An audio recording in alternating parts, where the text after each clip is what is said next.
Welcome, everybody, to a novel bunch. We are your modern day book club, and we're so happy to have you here. If you're new to the channel, please like, subscribe, comment, all that fun YouTube stuff. And if you're listening on an audio platform like iTunes or Audible, please be sure to leave a review. It really helps us to connect with our fellow book lovers. Now, today we have a very special guest, New York Times bestselling author, Library Reads Hall of Famer, Annabel Monaghan. And if you've been following along, you'll know that our book of the month is Annabel's Nora Goes Off Script, and we are obsessed. Also, Annabel's latest release, It's a Love Story, is available now. We are so excited to read. Today is such a treat for us. Molly, are you excited? I'm so excited. I spent all last night bedazzling Annabelle's book. Amazing. Don't judge me. Obsessed. Let's get into it, Bunchies.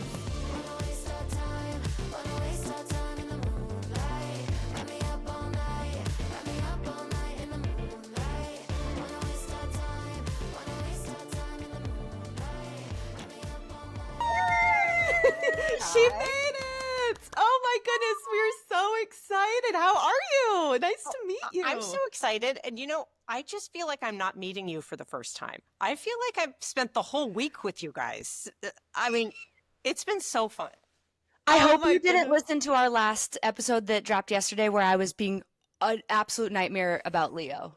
Oh, yeah. Well, I think that anyone reading this book would have some issues with him at some particular point.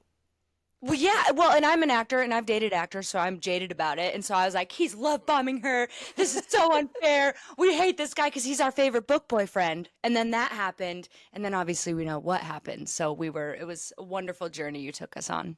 Oh, I'm so glad to have messed with you in that way. Yes, it was the best. Brilliant writing. What can we say? And yes. I do have to tell you, honestly, I feel like Nora Goes Off Script is truly one of my favorite books now. I was so obsessed, literally for weeks, staring into the blank abyss of like, Leo and Nora, I need to know more. What's going on? It meant so much to me. It moved me so much. And I just love it. So thank you for writing it, because what a journey it took us on. And we're so excited to have you here. Yeah, it was so beautiful. And just, God, it was so wonderful to read. And I think I said this to you, Annabelle. It was so wonderful to read about an older woman who isn't like an 18-year-old. Not that we don't love 18-year-old Farah and Akatar, but like it was so nice to have a full-grown, fully formed woman with kids and a life. And like you don't really get that content anymore. And we appreciated it so much. It's my wheelhouse. Like, I'm not 18. I know it's hard to believe. What? But like, I have kids and like a dishwasher that needs to be unloaded all the time. And it's like to me, that's like the background context for the story that I want to tell. So it was really fun to write her. It was really fun to like dip her in all that love and just see how she was going to react. Oh, I have goosebumps. Oh, I love that. Well, I'm so curious too, because your background is so unique, right? You were an investment banker, raising kids, and then all of a sudden you pivot, you have a full circle moment, and you go and you write this incredible book and pursue your dreams of becoming a writer. How does that happen? What happened for you? What was your aha moment that it clicked and you go, I'm going to do this. I'm going to write this thing? Yeah, I want it to be more of an inspirational story where we can all, like, I could become a career counselor and tell people how to get this done. It was basically that my aha moment, I was like 6 years old. I always wanted to be a writer. So that was always what I wanted to do. The thing I couldn't figure out is how to support myself being a writer. So I graduated from college. I studied English, took all the writing classes. And then I was like, I'm not going to have food. Like, this doesn't make any sense. So I went and worked on Wall Street for a couple of years. And I like kind of got like that's more than a full-time job. Like, you're doing that all the time. And I didn't have time to like be writing or thinking about my dreams or any of this stuff. So I kind of gave up on the whole thing. And I went to business school and I went back into banking. And like, I was a terrible investment banker. Like, don't hire me to sell your company. It's not a great idea. Great. Copy. Just like Well, that's thank goodness, because if you were really good at it, we wouldn't have these books. So with all due respect, I'm glad you were bad at it. So then I was home with 3 kids and I wrote 2 young adult novels. And nobody really read those novels. Like they didn't really go anywhere. But during that time, I started writing a column for grown-ups, like kind of ha-ha mom things and like stuff that happens, like Irma Bombeck kind of stuff. Great. And that took off in a way that was totally unexpected to me. And I wrote that column for 10 years. And literally, I'm not kidding. I made $60 every other week. That's how much money I was making doing this. Wow.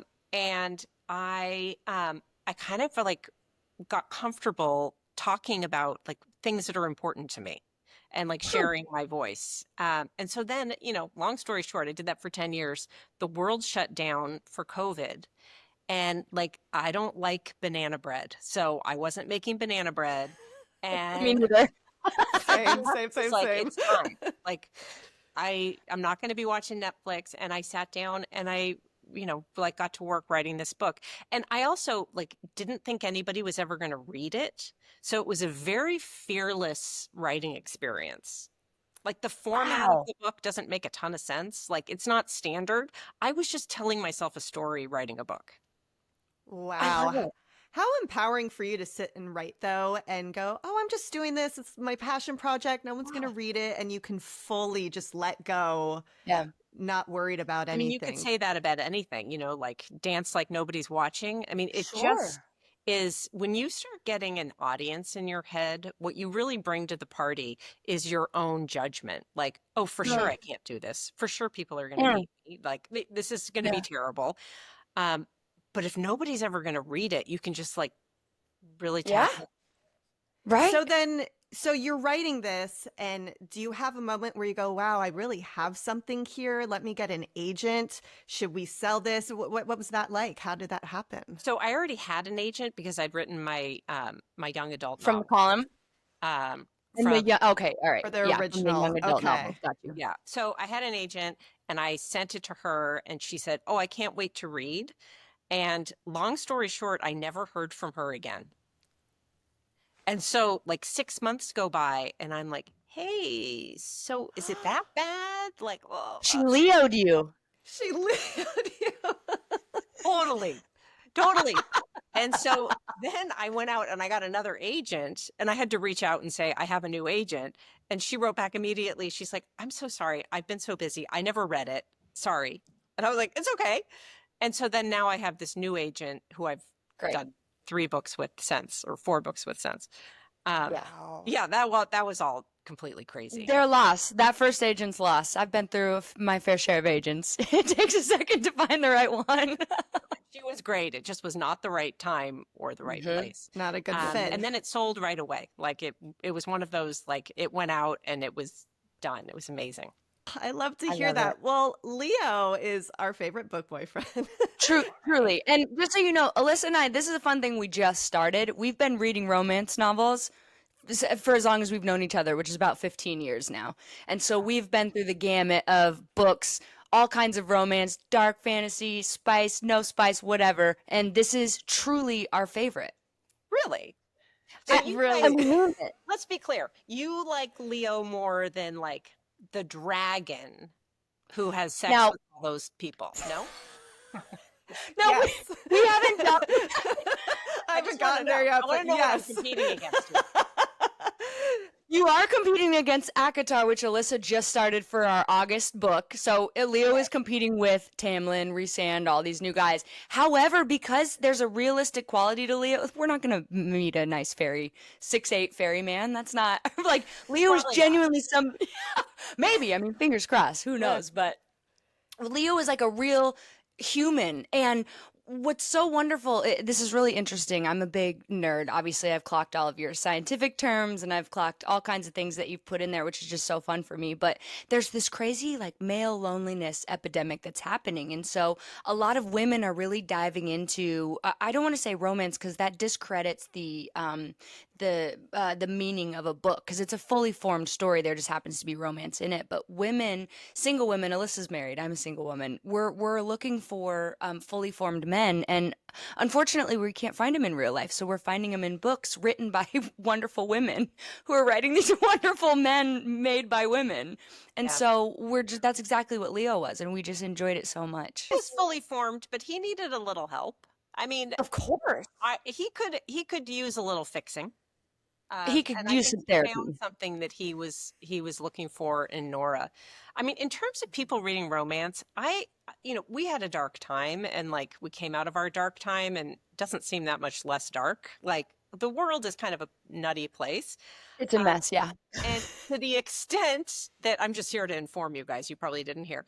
And to the extent that we have a place where we can go just for a little while, where we're 100% sure there's going to be a happy ending, and people through love turn into the best versions of themselves. Like, of course, that's a place where we want to go right now. Lonely, not lonely. It's just like a comforting, uplifting, love-filled area. Yeah. Oh, it's wonderful. I just want to live there forever. I mean, reading has always been an escape for me. I used to read Harry Potter when I was a little kiddo because I would get bullied. And so reading has always been just a wonderful way to escape the insanity that's happening in the outside world. It's so funny because Molly and we really try when we're doing book club, obviously, to keep our thoughts to ourselves until we're in book club. But every now and then it started with your book because we're so obsessed. We would text each other just a few little things. And the one thing for us with Leo is how you nailed this dynamic of an actor boyfriend, because I lived in LA for 15 years. I mean, I married an actor, right? Molly's had her fair share of dating them. And so we just kept texting going, how does she know this stuff? Yeah, There were how just do you so know many this, things you Annabelle? nailed. So we need to This know, is how do you so know? Interesting. Well, it goes back to that time that I was dating the sexiest man alive. No. Oh. No. Girl. No. I honestly, I think I guessed. And let me just take one step back from that. As a person on this earth, I am sometimes really worried about famous people. Like, I spent a long time when Justin Bieber was young. I used to like see him on TV or whatever, and I'd be like worried. Like, how is he gonna like fall in love and be like, do you love me or do you love me because I'm Justin Bieber? And how do you know that the people around you, like, I have a lot of compassion for famous people. I think it's very challenging to like know what's real after a while. So that's like really where I started with Leo. It was like a guy who, I think in the book he says that his at Thanksgiving he looked around and realized he was paying everybody who was at the table. Like, Yeah.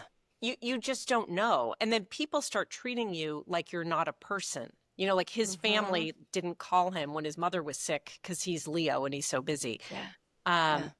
Anyway, so no, I've never dated anyone famous. I married an accountant. I mean, come on. Well, you've been married for 27 years, is that right? 29 years. 29. Oh my goodness. Okay, so then what is one piece of advice for our listeners to a lasting relationship? I mean, that's incredible. That's almost your 30th.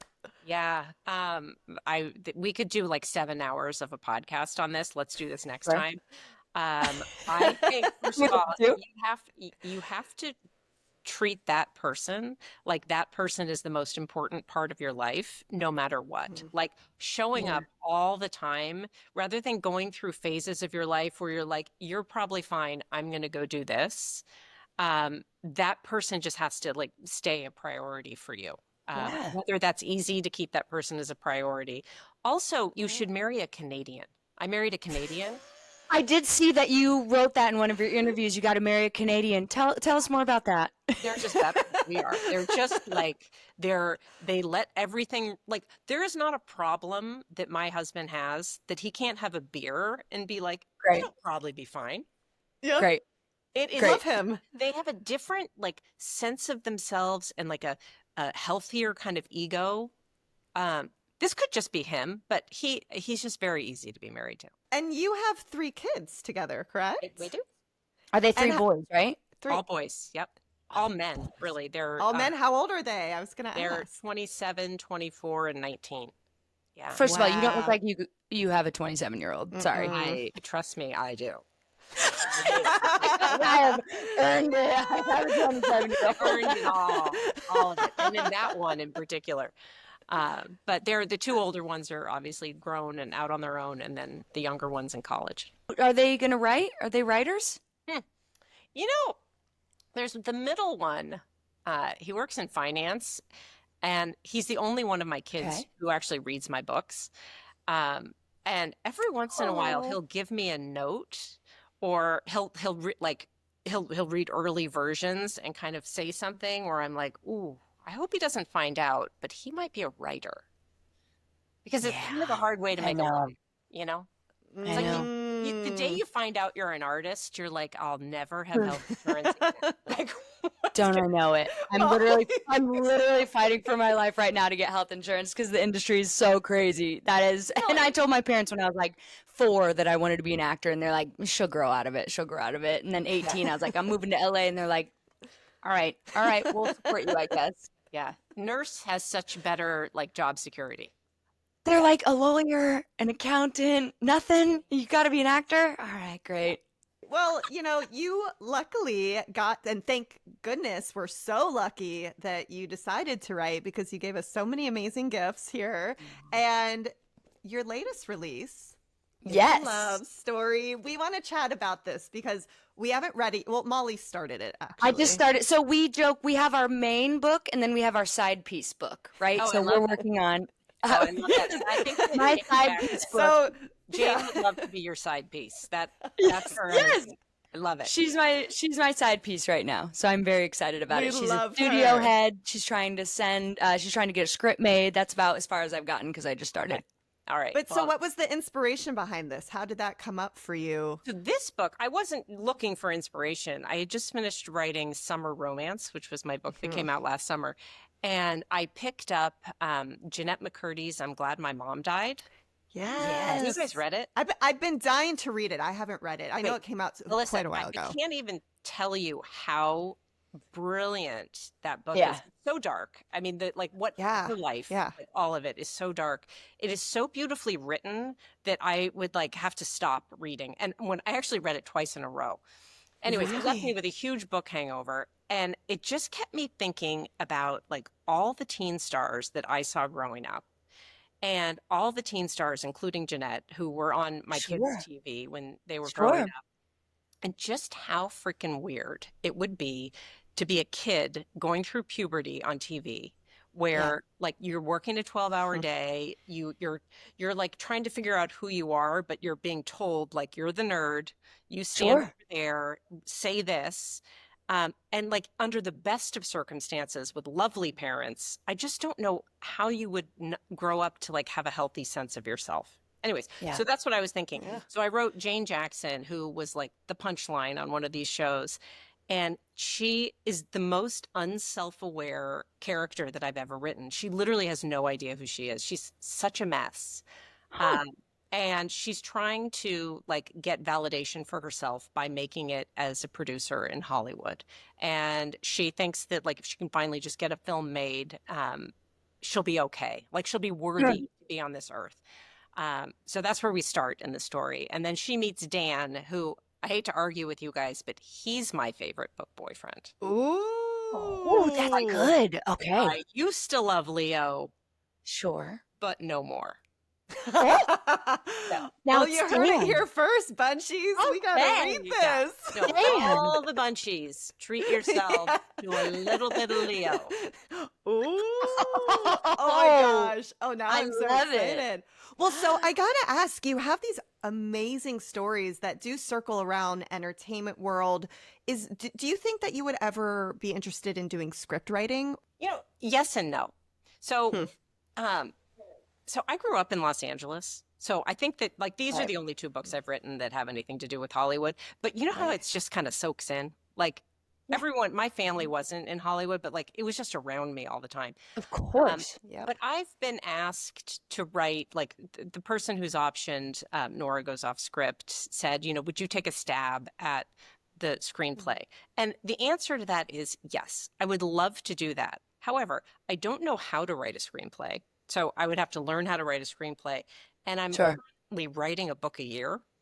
So, like, if we had an 18-month year, I would Right. love to write a screenplay. I just don't know how. Like, I love writing books so much that I would never want to skip a year of writing a book to write a screenplay.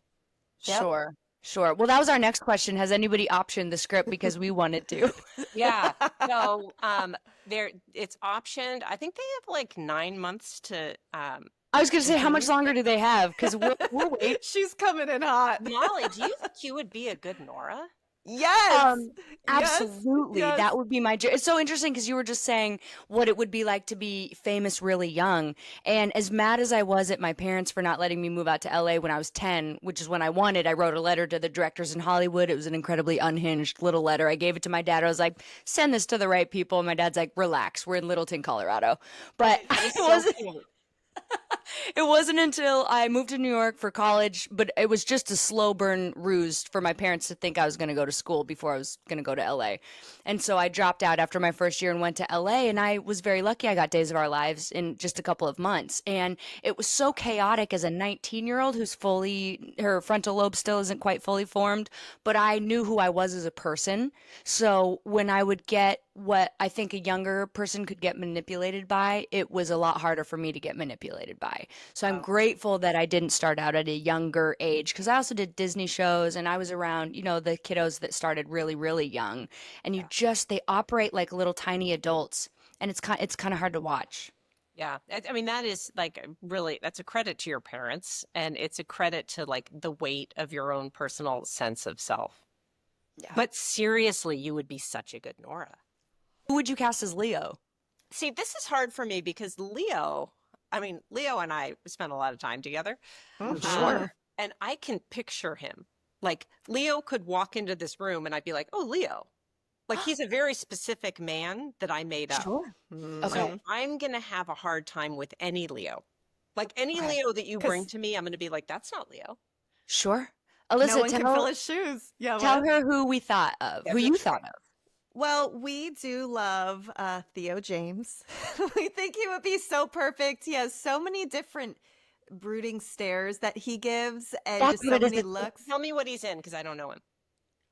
White Lotus recently. He was in White Lotus. He did the Hunger Games. Who was he in White Lotus?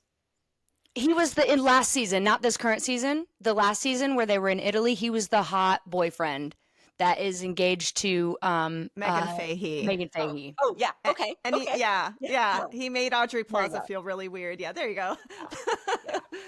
Yeah. We just feel like he would just absolutely kill that at the right age. So yeah, All right. Okay. just Wow. a thought, throwing that out there. You guys are cool. I like all of these ideas.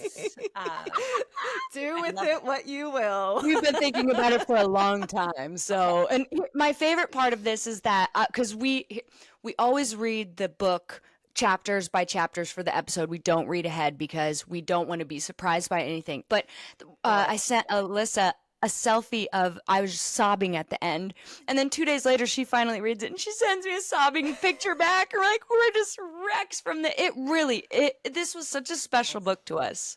Thank you. Really, truly, you're so welcome. Literally, I was just staring at the wall, just staring at it for probably an hour. I'm not even going to lie. And I was just rethinking everything, reliving every moment. And then, of course, you have to go back and reread it, knowing what you know. Right. That's, just so Now good. all of their text messages make sense when she wrote the script and he's like, how dare you? We were so mad that he texted her that. And then you realize it was because Arthur said she's back with Ben. And so he's like, what the heck, dude? Why would you write our story after you left me? Yeah. Here's a fun fact. So I honestly, like, this is COVID. I've got all my kids home. I think we're all going to die. I'm just writing this book. And Right. I didn't know how that was all going to work out. So I wrote this book and they fall in love and then he leaves and he's not coming back and she's like doing all these things. And I've written myself totally into a corner. I'm like, oh, that's weird. How's this ever going to work out? And I know Isn't that crazy? And so and who cares? Because nobody's ever going to read the book anyway. So I'm Sure. taking my walk and I'm thinking a lot about Arthur, and I'm thinking about like how that might feel for him, and thinking about when I was a kid and my dad moved away and that how that felt for me, and like how you, oh, and it like came to me. I was like, oh, and then I went and rewrote the whole book to make it make sense. So that they would be like talking across purposes. Like once I knew, then I could go back and right. But I had no idea because I never knew how I was going to land the plane on that book, which, by the way, is the hardest part of writing a romance novel. Really? Why? Why? Tell us more about that. People falling in love is hard because it has to be believable. You have to believe that these two people it's not just that they're attracted to each other. But then at some point there needs to be some kind of a problem and a happy ending. And it's hard to create a problem that is believable based on what you know about the two people that we can come back from to have a happy ending. Because there are a lot of different ways you can break people up that as a reader, I'm going to be like, no, you can't take him back.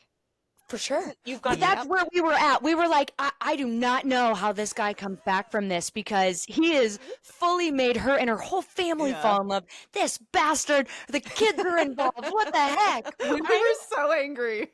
I felt the same way. Furious. I felt the same way. And this isn't just that book. It's every book that I've written where I'm like, I know who they are. I know why they love each other. And now I need to dive deeper into who they are to figure out what would actually pull them apart.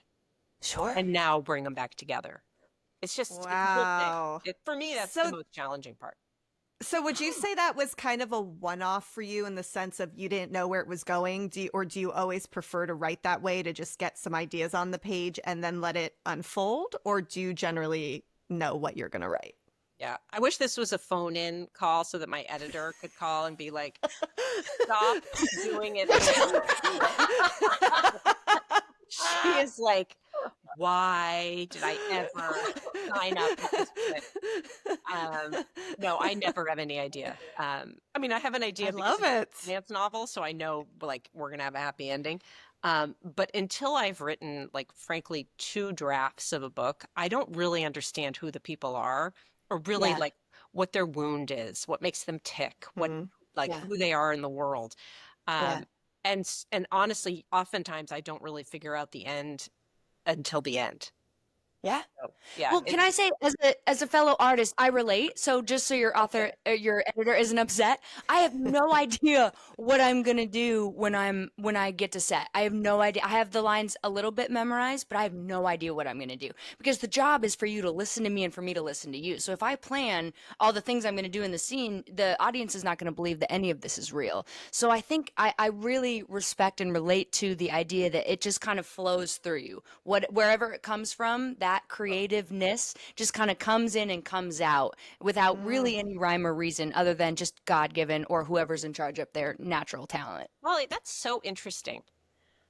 Because you know when you have a conversation with somebody and you can tell they're waiting for you to stop talking so they can start talking, right? So they're like, you're talking about a lot of my ex-boyfriends. Okay, so one time, and then they go in, and then the thing they said has nothing to do with what you said, and it feels so unnatural. Yes. That's what you're describing as a professional and as an artist. And when you're writing, it's like, at least for me, I need to feel the way she feels at the beginning of the scene. So like, I need to get in my heart in the scene, and then I'll know how she's going to act. But I don't have what would be clever?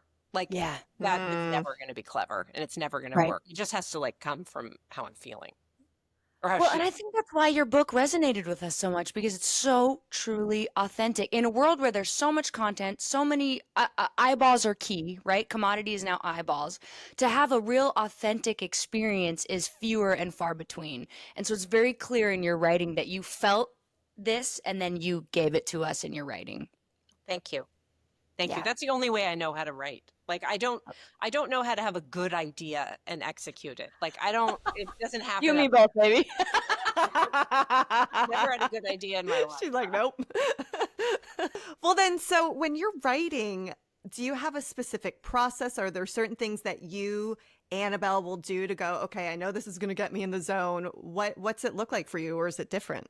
Yeah, like her tea house and her sharpened pencils. Do you Yeah, have that I know. too? I was going to ask, Kind of. do you do that? You do? Although I don't have a tea house. Okay. The tea It's house. okay. It's It's funny okay.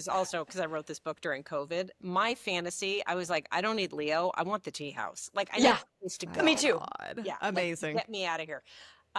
Anyways, I get up really early, and that was something I started during COVID because I was just basically hiding from my family. Like I'll go to bed early and wake up early so I don't have to see you guys the whole day. Um, and Okay. I sit with my dog. I light a candle. I pull an angel card from a deck, get a little advice. Obsessed. You just triggered Alyssa in the Yes. best way. Don't get me going, girl. But Alyssa, if you're interested in angel cards, here's what's interesting. 9 times out of 10, I pull the card that says clear your space, which basically means like clean your house. And I'm like, no. And so I put it back in the deck and I pull another card. Gosh. I know. I don't know why So- they want me to clean my house. So I have a. I'm not She's gonna like, do what are you it. guys trying to tell me? I've got a couple different decks of Oracle cards, and they come with this little manuscript that will kind of show you how to interpret certain things. Yep. But I'm obsessed with them, and I love that you pull that every time you write because maybe they're just saying like clear your aura a little bit, get into the zone, clean I your think space. they want me to vacuum. They want me to vacuum. You just want me to vacuum. I'm trying, Annabelle. You know what it's about for me? It's about opening up. Like I'm Yeah. lighting the candle. I am Yeah. opening myself up to ideas rather than like, Mhm. this is my job and I have to go work. Mm. Because that's not a Yeah. good, like, that doesn't feel like a good creative Mm-mm. space. Sure. How So- long? Oh, sorry. No, you No, go first. I was just going to ask, how long do you usually write for in a writing session? Mm. Like, so when I wake up really early, I can go like 2.5 hours before my husband wakes up and we have to walk the dog. So that's a good morning session. If I can write for 4 hours, I can really get deep into something. Every once in a while, when I'm in a crisis writing a book, like things are not going well, I will go to a hotel and I will write for like 48 hours, like on a bender. Wow. That's like a really weird headspace. I sleep, but then like I So it's like a literally- flow state. So Yes. I just saw F1 with Brad Pitt, and he was trying to explain what F1 drivers were talking about. And when it's very, very rare, but when they get into that, where they're going through the, obstacle course or whatever, whatever F1 calls it, they go into this flow state where they just kind of disassociate and they just go, and they don't even know what's happening. Wow. Yeah, it's a little bit like that. Like you get all the way into your story. And it's super productive time. I just bring like a lot of nuts and I don't even really eat very much. And the trick is I find the cheapest, grossest hotel possible so that I'm not tempted to like go to the pool. Relax and enjoy. Do you ever put music on when you're writing, or Never. will that? No. Okay. Never. I will sometimes like if I like to go to the Greenwich Library near me. It's a good library, but if people are talking, I'll put white noise in my ears, like in my headphones. Sure. But music that has lyrics, all of a sudden I'm like typing those words. Like it completely messes with my flow. Like their words. So no, Yeah. no music. Sure. You're based in New York, then. Yeah. So I've been in. I raised my family in Rye, New York, for 25 years. That's upstate New York a little bit? It's like 40 minutes from New York City. Okay, I did a movie in Fishkill. Do you know where that Fishkill is? is farther up. Okay, copy. It's not Fishkill a was great name for a town either. No. Not Okay. good. And they had a huge prison there, and so we were like, it was not a fun place to film. I won't lie to you. Yeah. Okay, so maybe, I mean, Fishkill. Anyways, so I've moved 10 minutes away to Greenwich, Connecticut. I'm just right over the border. Gotcha. So now I'm like And 50 minutes from the city. did I make this up, or do you also have a place in Florida, or did you live in Florida? So You did. Okay. yes, so this just happened. So last summer we sold our house that we'd been in forever. We're empty nesters, and we moved half year to St. Petersburg, Florida, and we're renting a place in Greenwich, Connecticut. The St. Petersburg thing seems permanent because we just bought a place there. This we're not really sure what we're doing here. But all of my Gotcha. kids are up here, so I'm definitely going to be here in the summertime.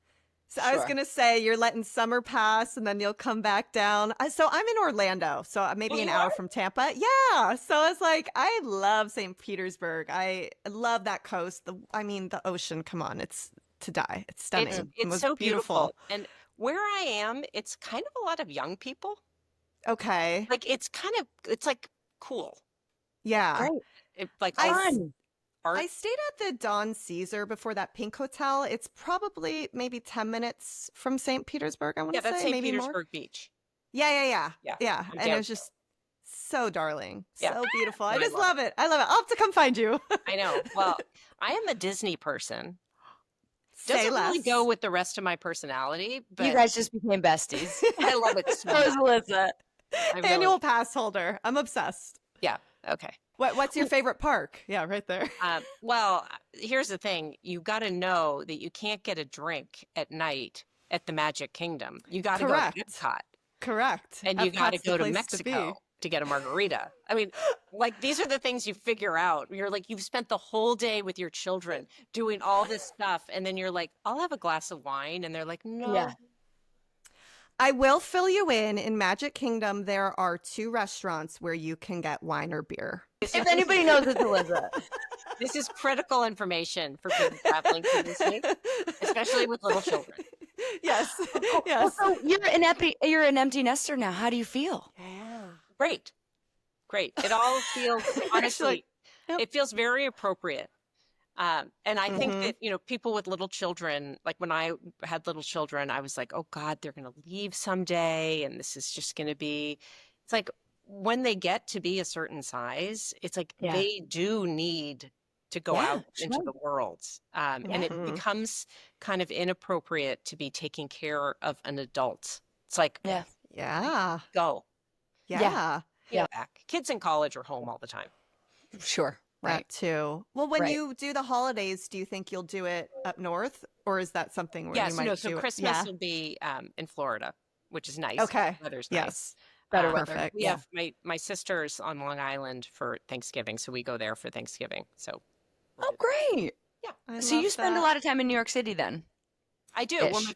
two of my Yeah. kids live in New York City, Mhm. Oh, and there's always some great book event to do in New York City. So yeah, Yeah. I'm going There's tomorrow. so much. I saw that. I just sent it to Alyssa. I was like, we got to start going to stuff like that. I lived in New York City. I did Law and Order SVU for a while. And so I lived in New York City in the Lower East Side. And I love it. I love it so Because they much. film in New York City. Of course they do. Mhm. Yep. Yeah. Mm-hmm. And you did Yep. love living there? I love New York City. Alyssa and I, our dream is to get little brownstones next to each other. Get 3. Yeah, okay, good. We'll get You're moving 3. in, girl. I have another question for you. So I saw that you have kept every love letter that you've ever been given. Yes, it's true. Okay, so here's what's really cool. Also, not as fun of a fact, but my mom passed away 13 years ago, and every book that we've chosen, I know it's a big fat bummer. But she was a huge reader. She's got a library that's like 7 layers deep, like borderline hoarder library. But reading is her love, and so building this has been so fun, and I feel like I'm building it through her. But all of the characters' moms have died in every book that we've read, including Leo's. And so, Wow. one question: what is it about kicking off a mother character in a book that really sets the tone? My answer would be because mothers are so important, and what great conflict you have when a mom is gone, because they're the best thing in the world. But 2, my mom told me I was going through a terrible breakup when I was in high school. So I say terribly, very liberally. I was 16, Yeah, but no, I wanted it to was throw terrible. away. It was devastating, right? 16, the whole world is ending.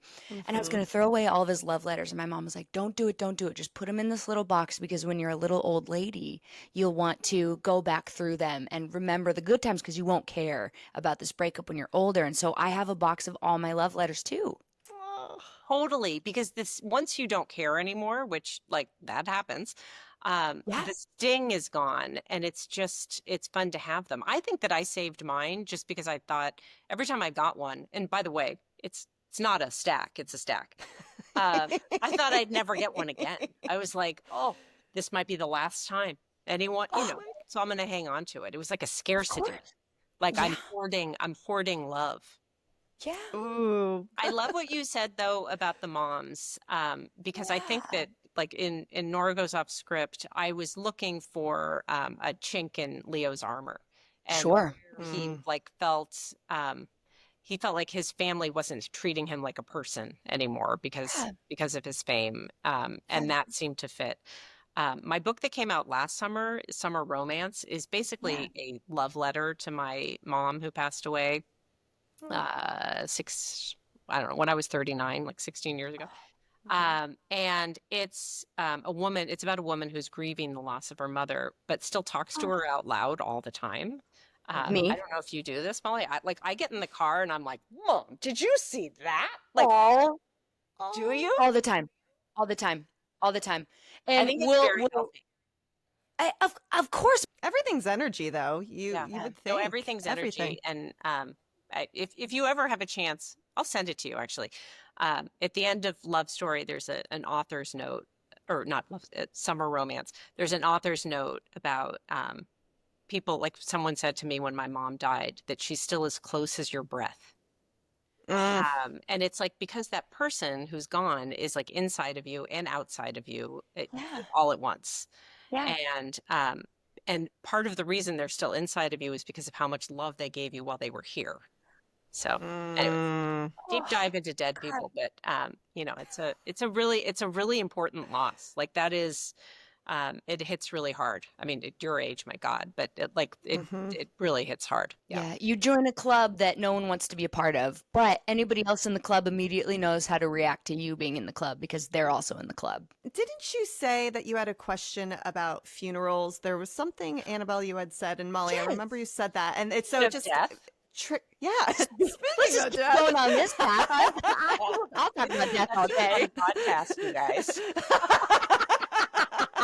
She's like, Everybody's I going will to be never be riveted back. by this. No, you did say that you love funerals and how they bring out the best in people. I really do. I love, if Hmm. you contrast a funeral to a wedding, where at a wedding, everybody's been stressed out about it for a year and needs everything to be like just perfect.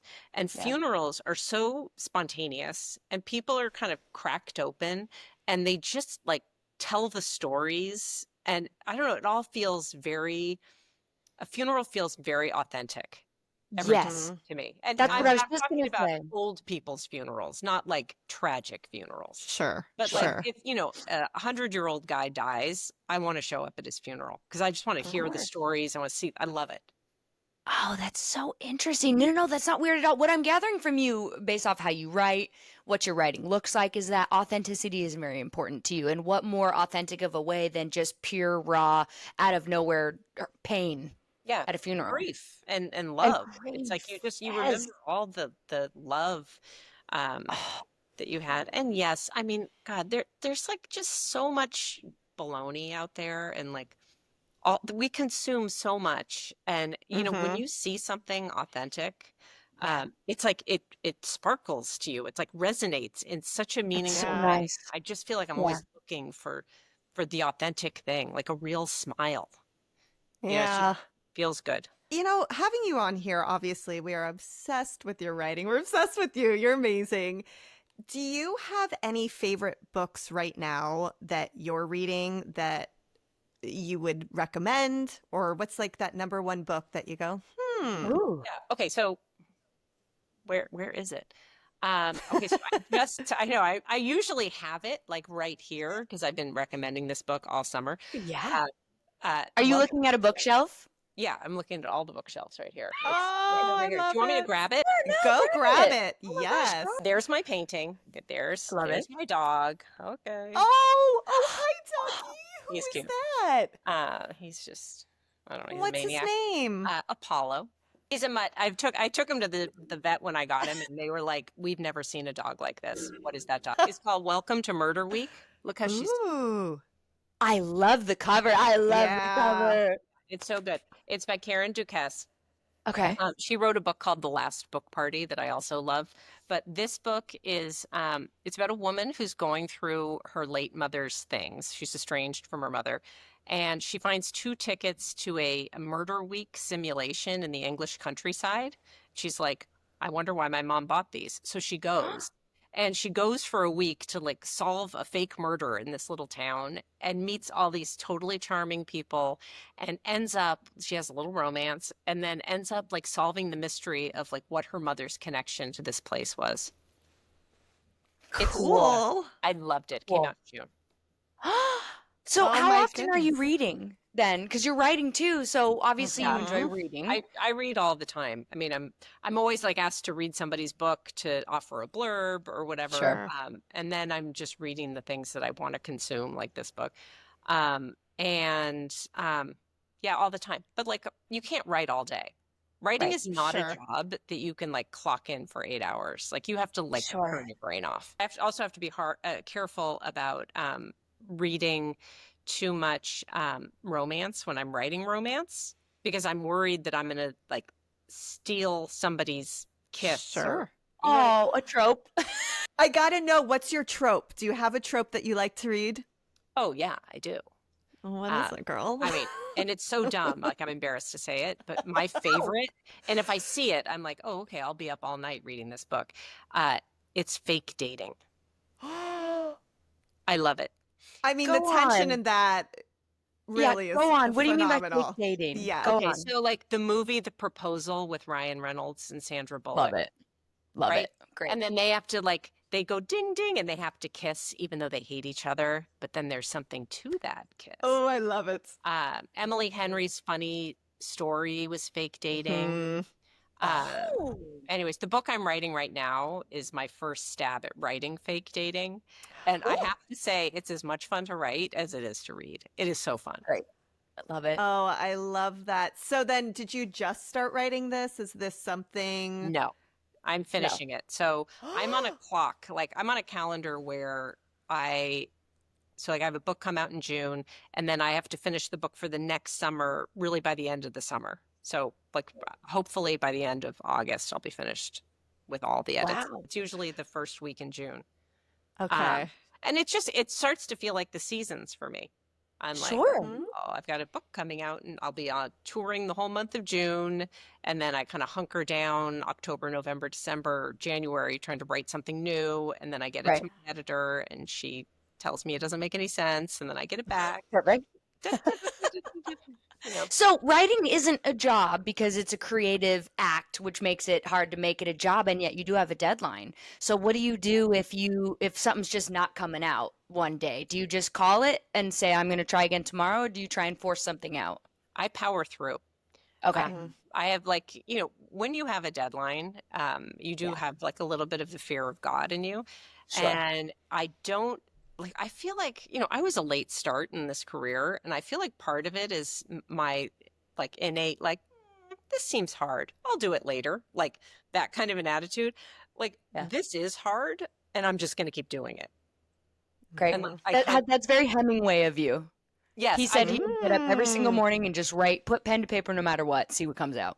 yeah, no, for me, that's the way to like keep the muscle going and to stay Yeah. connected to the story. If I'm in the middle of writing something and I take 2 weeks off, I go back to it. I'm like, it's literally like I'm reading it for the first time. I'm like, oh, wonder what's going to happen to these people. Like I have no Yeah. idea. I like completely lose the thread. Sure. Huh. So for me, I need to touch it a little bit every day. Well, Love that's that. what happens to me when I'm reading it. If I go a couple days without reading it, then I'm like, oh shoot, what was going on again? How did that Yeah. work? What? Yeah, I totally relate. Now, do you watch like romance TV shows like Love Island? Did we ever get into any of that? I tried to watch Love Island. I don't know if this is like going to upset people. And this was years ago. It's not new, right? No, it's actually No, it's no. been around for about a decade and a half it started with the Brits in England, right? Yeah, And then that's what I America started hopped watching. on. And I just Gotcha. was like, and I was watching The Bachelor. I was watching Bachelor in Paradise. I was watching all that stuff. So I was like, this seems, the one Love is Blind. I watched that. And then I Mhm. tried to watch Love Island and it didn't take for me. The Yeah. thing with Love Island, I feel like you have to watch it live when the rest of the world is, because they release an episode maybe 5 times a week, and it's the Yeah. first time I feel like since American Idol that there's a live event television spectacular that everyone, the whole world is watching, and you're like, what is happening? Did you see this? Did you see this? Because we don't have that anymore, right? Right. So Oh, that's my advice, if you interesting. ever, if you Yeah, so ever it's try like it water again. cooler in the morning. You like see your Exactly. people. Oh, you see Love Island last night? Yes, Right, yes. right, exactly. Well, and this is the perfect time because there's no football. I'm a huge football. I'm a football fanatic. I have a football show. Like I'm obsessed with football. So this is the time when there's no football, there's no basketball. It's like that kind of summer, that nice summer stretch that Yeah, we get to watch something every night that isn't, yeah. you know. It's the sports desert. That's what they say in Yes, my it's family. sports It is. desert. Like basketball, Exactly. Oh, that's soccer. so funny. Yeah. Yes. Well, Yes. Annabelle, we cannot thank you enough. You are truly just such a breath of fresh air. We adore you. We are absolutely in love with your writing. It's just so good. Truly. And we wanted to know, where can our listeners find you on social media? They want to keep up I with your want them to journey. find me right here. I don't want to leave. This was so fun. Yay, stay with us Stay, forever. stay. Like maybe there would be 3 people on your podcast. I don't know. I Ooh, don't. girl, Um, you come back whenever you want. Thank you. Open Thank you. door I for really, you, you guys have truly. been so kind to me, and I just love Oh, it. well, So I am at likewise. Annabel Monaghan on Instagram. That's where I am mostly. I'm Mhm. also Annabel Monaghan on Facebook. My website is annabelmonaghan.com. I mean, it's just as long as you remember to put the G in Monaghan, you can find me Mhm. easily. I Right. love And only that. one L in Annabelle. Yes. Yes, Just like there that. you Just go. like that. Just like that. Yeah. It's a love story available now. We know you're working on the fake dating trope, which we're so excited for. Is there anything else that you want to share with our beautiful bunchies before we leave? Well, I just want to thank you guys for reading and thank you for following along. I think the format that you guys do this in, that where you just do like little bunches for your bunchies all along, is like the most fun reading format imaginable. It's like when we used to serialize, like 200 years ago, you would just read a little bit of a story when it came out in the magazine. Uh, Yes. anyway, so thank you. Thank you for picking my book and for reading. Ah, a pleasure. Well, we adore you. Thank you, bunchies, so much for listening, and we'll see you next time.